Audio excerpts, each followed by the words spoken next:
Baik, Assalamualaikum warahmatullahi wabarakatuh. Selamat pagi teman-teman semuanya. Selamat pagi untuk Pak dosen, saya hormati juga.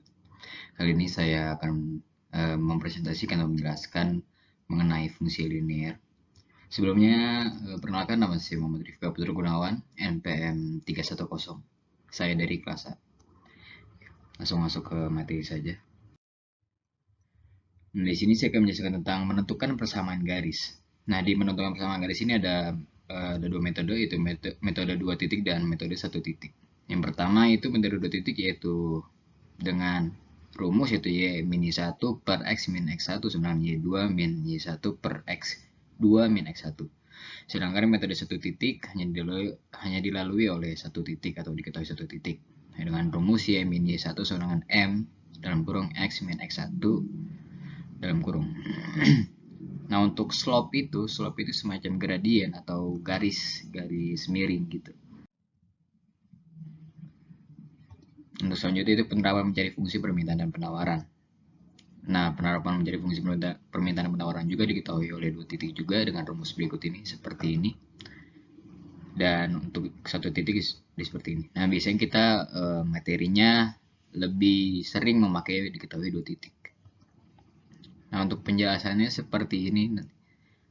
Q1 itu kuantitas awal, Q2 perubahan kuantitas, P1 itu harga awal, P2 itu perubahan harga. Nah, kita langsung masuk ke contoh soalnya. Suatu produk yang harganya 50 akan terjual 5 unit dan apabila harganya turun menjadi 25 akan terjual 10 unit. Tentukan fungsi permintaan dan gambar grafiknya. Nah, kita ini dulu catat dulu apa yang sudah diketahui.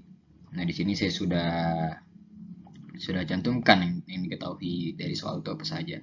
Q1, P1, Q2 dan P2. Nah, untuk jawabannya tinggal kita masukin rumus saja, yaitu rumusnya itu Q min Q1 per P min P1 sama dengan Q2 min Q1 per P2 min P1. Nanti kita substitusikan ke apa? Kita pindah-pindah ruaskan, kita bagi, kita kurang akan jadi seperti ini nantinya. Nah, ini min 0,2 ini tinggal dikalikan ke dalam. Jadi min 0,2 P plus 10, nanti min 5-nya yang dari kiri pindah ruas jadi plus 5. Yang dihasilkan jadi seperti ini. Nah, untuk mencari grafiknya kita harus mencari dulu titik potong sumbunya. Yaitu kalau nyari titik potong sumbu Q kita harus misalkan P sama 0 dan juga begitupun sebaliknya. Nanti kita tinggal substitusikan dengan hasil yang tadi. Kita tinggal masukkan saja. Nanti hasilnya akan jadi seperti ini untuk potong sumbu Q dan titik potong sumbu P akan jadi seperti ini. Nah, begini nanti grafiknya. Nah, selanjutnya penerapan surplus konsumen. Nah, penerapan surplus konsumen ini adalah selisih antara jumlah yang rela kita bayar gitu sebagai konsumen yang rela kita bayar dan dengan jumlah yang sebenarnya dibayar oleh konsumen. Nah, misalnya kita udah matokin nih, kalau kita mau bayar harganya paling mahal 200. Nah, pas kita datang ke tempat tersebut ternyata harganya 50. Berarti itu harga sebenarnya yang dibayar oleh kita sebagai konsumen. Nah, seperti ini nanti grafiknya untuk surplus konsumen. Di mana surplus konsumen ini berada di bawah garis kurva permintaan dan di atas garis harga real. Nah, ini untuk mencari surplus konsumen karena bentuknya segitiga, bisa kita pakai rumus luas segitiga seperti ini.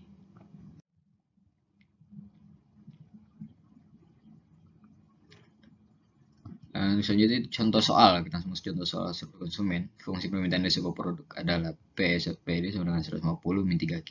Nah, hitungan surplus konsumen dan gambar grafiknya. Jika harga pasar 75. Nah, untuk yang B, jika harga pasar turun dari 75 ke 60, itulah surplus konsumen yang baru dan gambar grafik pada soal A. Kita langsung jawab. Karena fungsi permintaan berarti kita nyari titik potong dari kedua sumbu tersebut, yaitu sumbu Q dan sumbu P. Langsung kita masukkan saja dari fungsi permintaan ini. Nanti untuk titik potong sumbu Q akan hasilnya seperti ini dan potong sumbu P akan jadi seperti ini.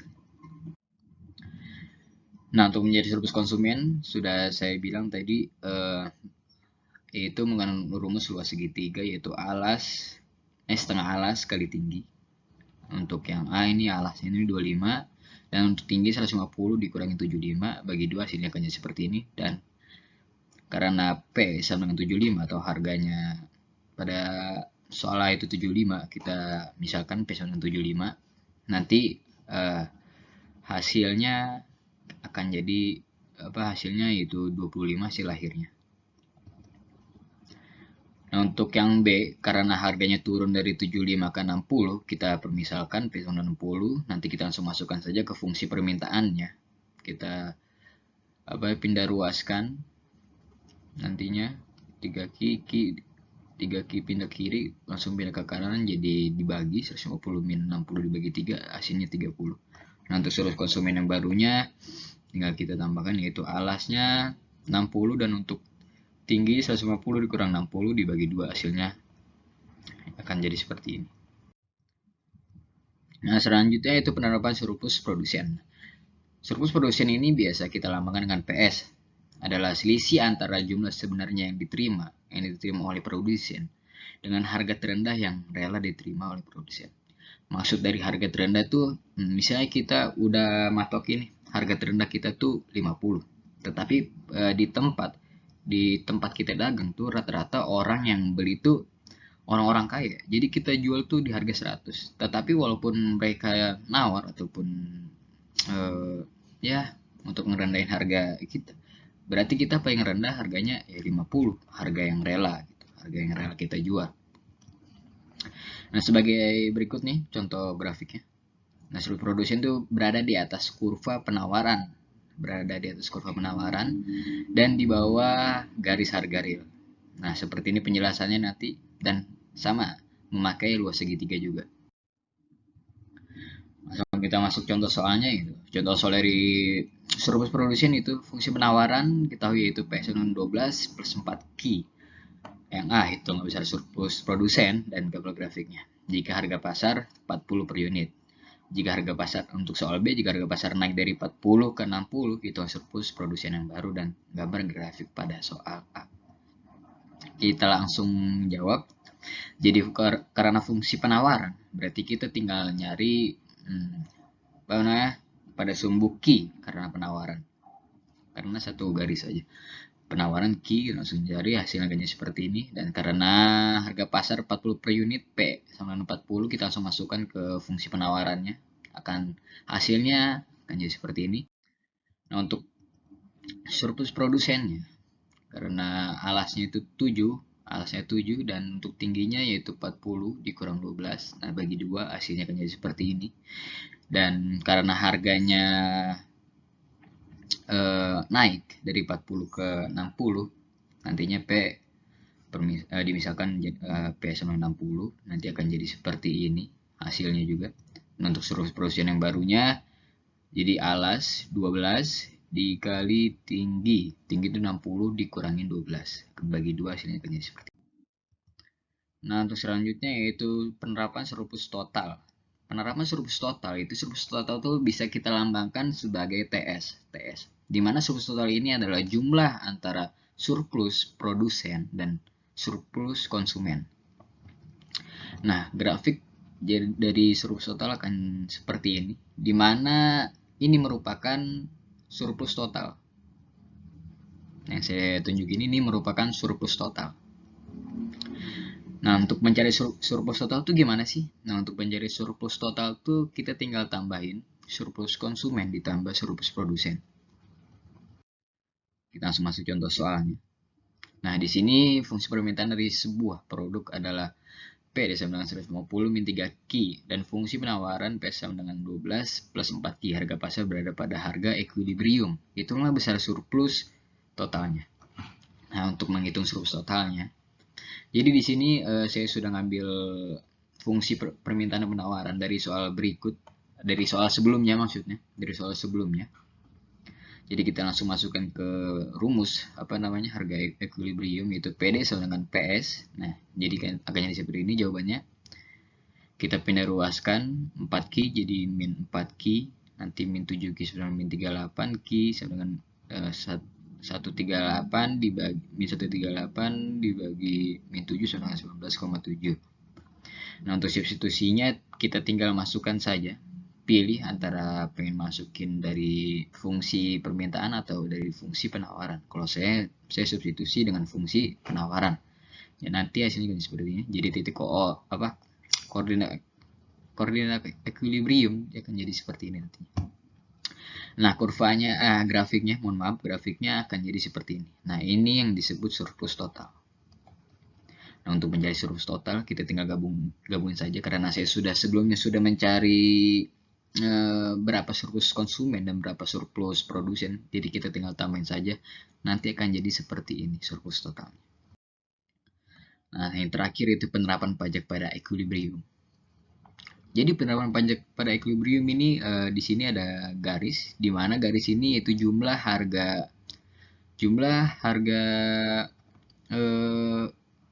penawaran jumlah harga penawaran sebelum terkena pajak dan jumlah harga sesudah pajak. Nah, untuk yang nanya pemerintah tuh nerima pajak di mana sih? Nah, di sini sudah saya arsir, mohon maaf, sudah saya arsir di sini yaitu pemerintah menerima pajak di kotak tersebut, kotak ini. Nah, jadi rumusnya itu T itu pajak per unit produk dikalikan jumlah harga setelah pajak. Nah, untuk beban konsumen yaitu P aksen E yaitu harga equilibrium setelah pajak dikurangin PE yaitu harga equilibrium sebelum terkena pajak dan Q aksen E yaitu kuantitas equilibrium setelah kena pajak.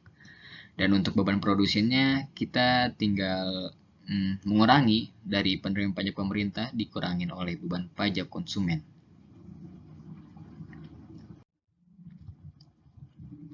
Nah, contoh soal pajak pada equilibrium yaitu fungsi permintaan suatu barang adalah Q desimal 40 min P dan fungsi penawaran QS sama min 20 plus 2P. Barang tersebut dikenakan pajak sebesar 15 per unit. Carilah T, TC, TP. Nah, jawabannya sudah terjawab pada kasus sebelumnya, jadi saya sudah ambil dari kasus sebelumnya. Q aksen E, QE, PE, P aksen E, dan Q aksen S sudah saya pakai dari kasus sebelumnya. Nah, nanti grafiknya akan jadi seperti ini. Mohon maaf ya, kalau nggak kelihatan grafiknya jadi seperti ini. Nanti ini di sini penerimaan pajak pemerintahnya berada di sini. Nah, jadi rumusnya seperti ini itu T, di mana T adalah ini produk per unit 15 dikalikan Q aksen E 10 jadi hasilnya 150 dan beban pajak konsumen TC sama dengan P aksen E kurangin PE dikalikan Q aksen E yaitu 30 dikurangin 20 dikali 10 nanti hasilnya akan jadi 100. Dan untuk beban pajak produsen yaitu tinggal dikurangin saja penerimaan pajak pemerintah dikurangin oleh beban pajak konsumen. Nanti hasilnya menjadi 50 yaitu beban pajak produsen. Ya mungkin itu saja penjelasan dari saya ataupun presentasi dari saya. Kurang lebihnya mohon maaf. Sekian, terima kasih. Assalamualaikum warahmatullahi wabarakatuh.